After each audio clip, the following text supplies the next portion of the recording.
Sponsored by Black Magic Design, the world's highest quality products for the feature film, post and broadcast industries. blackmagicdesign.com.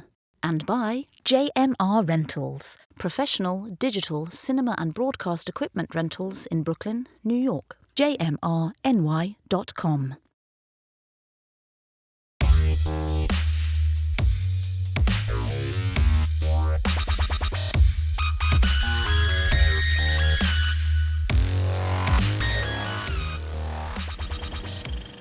Hello and welcome to No Rest for the Weekend. I'm Jason Godbey, and today on the program, we're going to be talking about some films from this year's Brooklyn Horror Film Festival. And to help me do that, he's a writer who has written for sites like Ain't It Cool News, Mr. Eric McClanahan, and we've also got the man behind the Cinebuff.com, Mr. Danny Mendes. Welcome to the show, guys. Thank you so much. Glad to be here. Thanks again. It's great to finally, we've been talking for a while, and you guys have written some reviews for us, and it's great to finally have you on the show officially. So I'm glad that you guys could be here. We got a lot of films to talk about, and I want to get to it right away.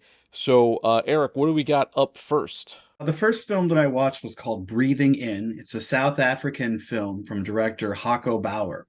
When I got the list and I was looking through all the possibilities, I front-loaded foreign horror films. I find foreign horror films often can take us to places that American audiences aren't quite ready to go to yet. So I started with a South African horror film.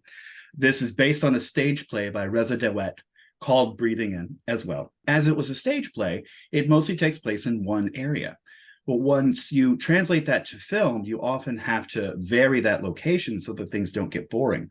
What I really liked that Hako Bauer did was he explored the space outside of the main setting, in this case, a small cabin in the middle of war-torn country, by basically elevating the darkness. So you'll see terrifying eyes poking out of the darkness. You'll see things that make your skin crawl, that push you back into the house. And so it was a great way to say, there's nothing for you out there. Focus on this story here.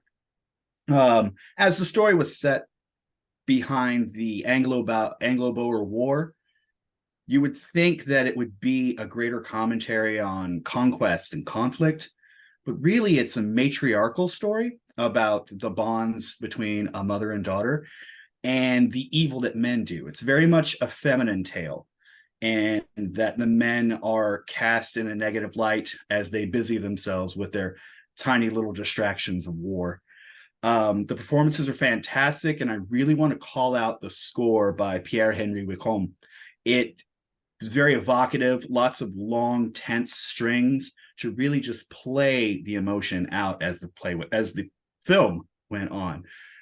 So kudos to this movie. I don't think it's going to get a great cult following, but from a technical standpoint, very good film. I'm always surprised when I see some foreign films, because often you don't know the actors, so you just really see them as that character, and it's even more suspenseful. It's even more frightening because you don't have to suspend your disbelief as much because it's a movie star that you recognize, kind of thing. I would very much agree with that, and I will say to those who are frightened of foreign films, this film is filmed in English because it takes place in South Africa, so all the characters spoke English, so it is accessible. All right, Danny, what you got for us? So one of the first films that I saw for the Brooklyn Horror Film Festival was Booger. So that one's directed by Mary Doderman. It's mainly about one character, her played by Grace Glowicki. So her character just recently experienced the loss of one of her closest friends and her roommate. So the film it's about her coming to terms with that grief, and that grief is personified in a black cat whose name is the title of the film, Booger. So what I was really drawn to from the film is it's very claustrophobic, very atmospheric. It's not scary by traditional horror terms, but I think where it's more effective during moments of experiencing the character's trauma, her coming to terms with that grief that she's experiencing. And there's actually quite a few moments of body horror. So if you're into that, or if you're disgusted by that, there's some of that. It's not shock horror, jump scare horror, anything like that. It's basically it's an observation or a character study into this character as she slowly mentally unravels as the film goes on. I thought it was really strong. Very good character performance from the main actress, Grace Glowicki. Strong emotional center. And yeah, I just really also like the way that the film is paced. It has a deliberate pace to it, but it allows the sort of tension of the film to play out to its, very meaningful conclusion.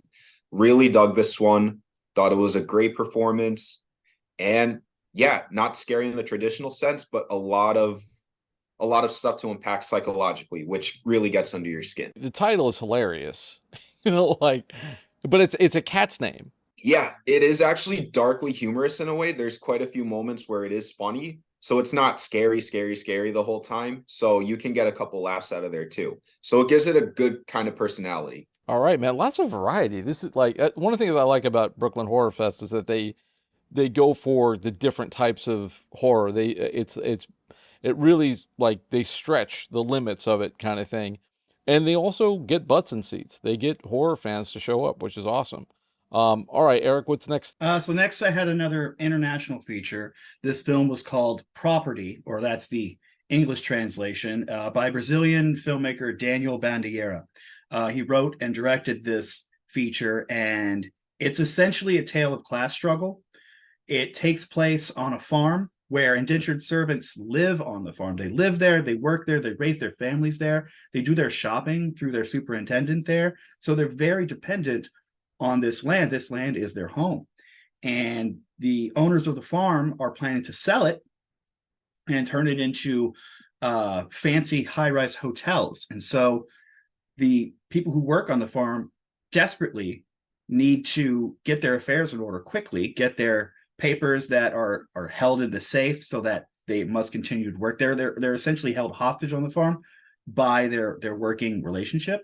And so in an effort to free themselves, violence breaks out. It's an interesting tale about the fine line between poverty and desperation.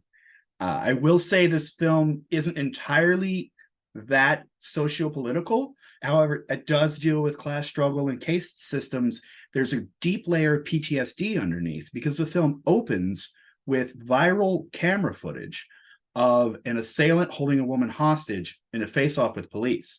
The police shoot the assailant dead, and you hear the crowd that has been watching this unfold erupt in applause. And it sets that precedent then that the bad guy being punished is good. Then as the film takes off, you realize that the main character, Teresa, played by Malu Gai, is that woman. And she finds herself in a standoff with the farm workers. And what's interesting about the film is that no one begins the film as evil, but no one ends the film as good. It's very bleak. It's very brutal. I think people who like that heavy socio-political message, who like that tension, and who like that bleak brutality in their horror films will really flock to this one. It was technically superior, and I think it's going to get a lot of horror fans talking. Okay, I got questions. So, wait, you said there's viral. Does this place take place now?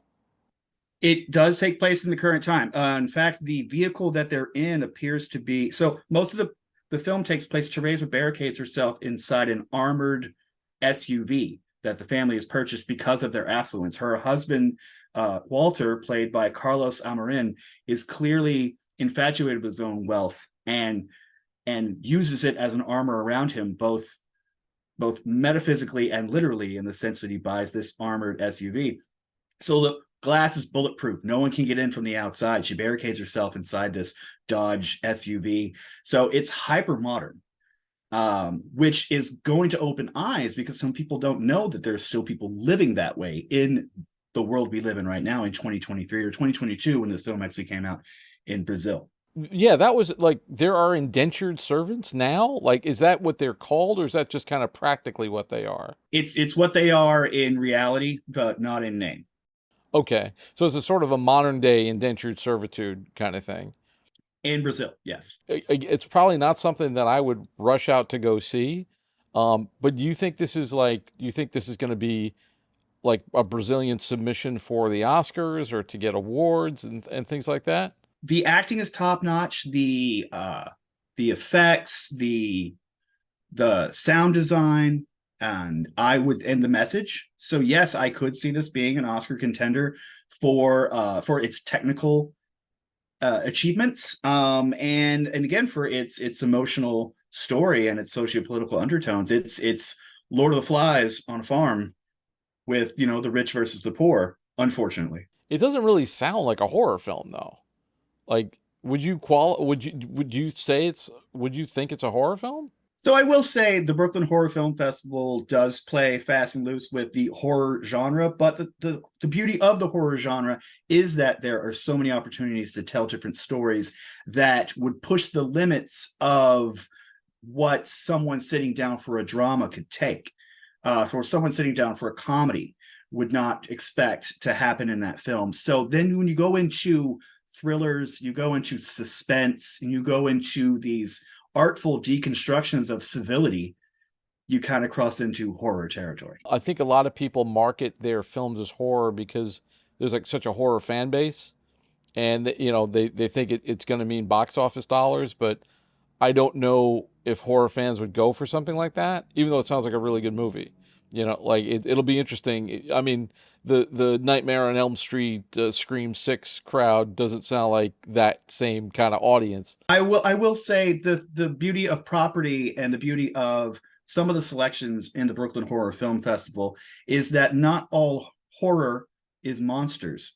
Oftentimes the monsters are ourselves. So when you get these home invasion thrillers, these class uprisal thrillers, you cross into that horror territory when really it's like Last House on the Left is just a revenge thriller, but the kills are so intense that it crosses into horror. And again, it's about what your audience is comfortable with. That sounds interesting. Danny, what do you got for us? So actually, I really like the way that Eric was mentioning how some of the monsters aren't in horror films. Monsters aren't, traditional monsters in that sense, but it's the monsters within us. Because one film that I did see that kind of it blends both of those concepts in one film. It's Blackout. So the director Larry Fessenden. So this is his take on a werewolf movie. What I find interesting about most horror films is that it takes some of those tropes, the horror tropes and the monsters, and they have some sort of allegorical meaning to them. So this one with Blackout, it has a lot of things going on, a lot of things on its mind. So it's a film about class struggles, personal demons within people, alcoholism, I guess you could say, because that is a theme in the film itself as well.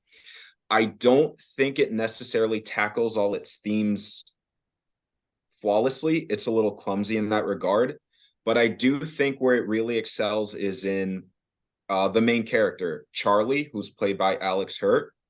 So basically, he's a local painter, and he also, during the full moon, he turns into a werewolf. But I don't think that the werewolf concept is the main focus, because this character is he's complex. He has a lot of things going on. He has an alcohol addiction problem. He has a ton of different things going on in his mind. And it's just him trying to come to terms with the physical beast of the werewolf, as well as the battling of his own complex mind and his sort of fears and alcoholism. And I thought that was where the film really excelled. That's where the film is at its strongest. And that's where gladly most of the film's attention is on him and his story. All the other things about class struggle, while clumsy, it's still fairly entertaining. Very gruesome. There's a lot of solid gore and blood effects. And I just thought the performance itself was the glue that held this whole thing together. With a werewolf story, you always got to talk about the creature, because you've seen greatness You know, like you've seen like American Werewolf in London, That's and what came then to mind. yeah, and then you see ones where they look like bears. You know, like give me like a scale of 1 to 10. Rate the creature for me. Oh man, I gotta say it's actually a solid 8. So the film to me, it feels like a it does feel small budget, but I do think that the costume design for the werewolf itself is actually really well done. It's scary, it looks real, it's solid. And I like the way so I know this director, he did another film called Depraved, which I haven't seen yet, but I'm really curious to see it because he takes the Frankenstein monster and he modernizes it in Brooklyn, basically. So my interest in this film as well, because he takes that concept of the werewolf and puts it in a modern setting and sets it in modern themes and stuff like that. So he, yeah, it's a great modern take on the werewolf story. And are we talking CGI werewolf or No, like it's dude in a literally suit kind of thing? practical effects. Yeah, in a suit. It looks phenomenal. That's pretty it's a pretty strong recommendation for me based on that alone. You don't see the werewolf often. It's much more of a character drama, so it's focused on Alex's character in human form. But when the werewolf does come out, it's actually pretty terrifying and it looks great. I actually just saw someone talk about the werewolf movie that Benicio del Toro was in about 10 years ago, and that sort of being like an underrated movie. And lots of people have attempted it. Most of them fail. And then when you see like bad CGI werewolf, it's just, you know, like the acting can be top notch and that just ruins the film. But I think people are getting back to the guy in a suit type of thing. It just looks better. Yeah, I remember we saw Last Voyage of the Demeter, Yeah. and you know there was some good suit stuff going on there, good makeup, and I'm sure there was CGI in there as well. But that creature design really sold it for me. But You that's know, where I like when you mix practical with CGI because I think both can work together. You just have to it's like meet me halfway basically. I don't think one works without the other. I mean, some good costume can work without CGI, but with CGI it only enhances the realism, I guess. It makes it more believable. So when it's just all CGI, it just looks like a mess. It looks like computer garbage basically. there's CGI and there's CGI. All right, well let's move on to the next one. What do you got for us, Eric? All right, so the third feature that I watched was called T-Blockers. This one is out of Australia. It's from a very young filmmaker named Alice Mayo McKay. This is actually her third film. So, and she's 19. So, yes, like this person cranking them out. T-Blockers was by far the funniest of the bunch. The premise is that an earthquake awakens dormant slugs that feed off fear, and these slugs basically attach themselves to fear-driven, weak-minded, narrow-minded men and turn them into violent sociopaths. And it's the least hidden allegory for the fears that the LGBTQIA plus community deal with every day. And it's not hidden under layers of subtext. It's very in your face. It's like, this is what we're dealing with. This is terrifying. But it's done in a very fun and gaudy, colorful, funny way. I really enjoyed this film. You can tell that there's no budget, but they overcome that with the acting seems very off the cuff, which actually lends it an authenticity. Whenever the camera is on a couple of people and they're talking, you can tell that they're using the script as a guideline and they're keeping it natural.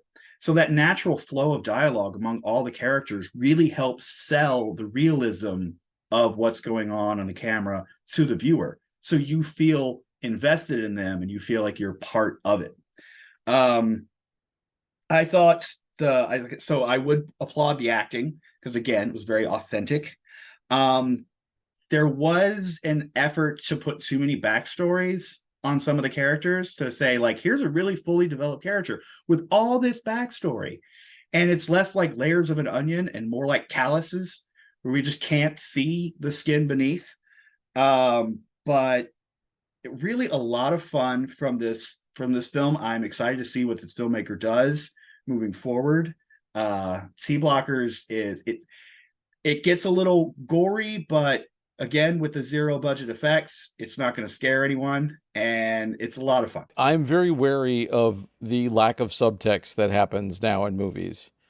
I feel like there's so many times when I'm getting hit in the face with a sledgehammer with this message, and it really just takes me out of the film. That didn't happen for you at all? It didn't happen because they didn't hide it.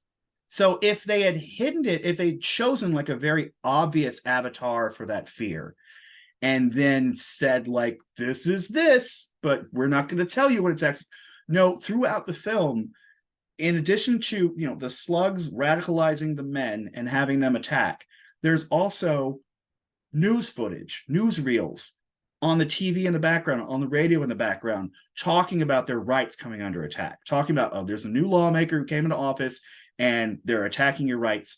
And the main character, Sophie, played by Lauren Lass, talks about the skyrocketing costs of her conversion drugs.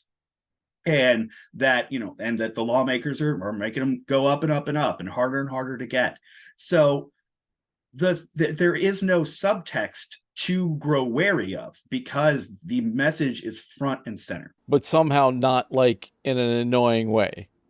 Like somehow they're doing it, but they're not. Do you know what I'm saying? Like, right. I didn't find it annoying because I think it is important. If this is one of the issues that you don't personally feel is important, then you might be like, oh gosh, bring the banner down. But I was here to watch the flag fly. Danny, I know we have a little bit of time left. I know that you saw some shorts as well. Was there any standouts there for you? There was one called Stop Dead. It's literally the first one in Nightmare Fuel, which is the collection of shorts. That's the name of the film. So Stop Dead, 8 minutes, very simple concept. It's basically the Babadook and It Follows.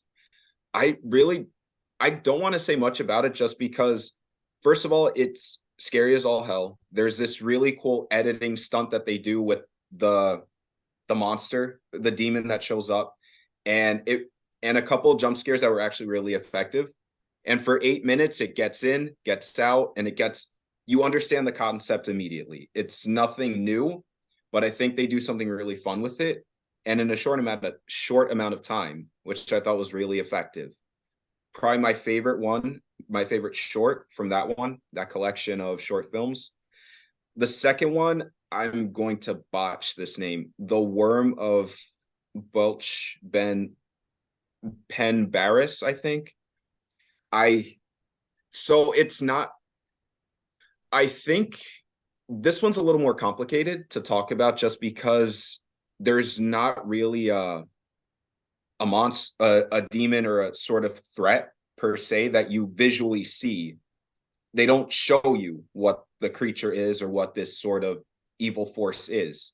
It's just, I think it's a great atmospheric kind of short film. There's implications and little hints and stuff for you to put the pieces together, but it feels like it's some sort of evil force that dominates this town, and they have to sort of do sacrifices to basically appease this sort of evil spirit or whatever it is. I don't know what it is because they don't tell us what it is, but that's why I liked it, because the implication is always scarier than the actual what you see, and they leave it to your imagination. And just for the sake of time, those are the two big ones that I really gravitated towards. I think all the short films themselves are really good, but those two I really recommend. So before we go, thanks for doing this again, by the way. I really appreciate it. You guys did great on these reviews.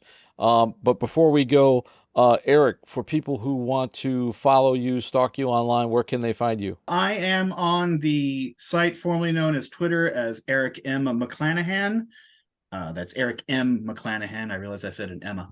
And I'm also on the Instagram, I believe, as Eric M. McClanahan. And I'm on Facebook, and I'm on ain'titcool.com. And you can find some of my articles on collider.com as well. Click on my bio. I'm everywhere. Danny, what about you? I have my own blog called thecinebuff.com. And I mean, for any of you guys who have TikTok, I have TikTok. It's under the same title. I do some little film log stuff on there whenever I can. All right, thanks so much, guys. I'm going to wrap up, but let's do this again real soon. Let's see some more movies. That's all we got for you today. Thanks so much for taking this trip down the rabbit hole. For more of our content, including more movie reviews, visit our website, norestfortheweekendpodcast.com. Don't forget to subscribe on your favorite podcast app or on YouTube, youtube.com/getbehindtherabbit. Once again, I'd like to thank Eric McClanahan and Danny Mendes and our sponsors, Blackmagic Design and JMR Rentals. For Behind the Rabbit Productions, I'm Jason Godbey. Thanks for joining us. See you next time.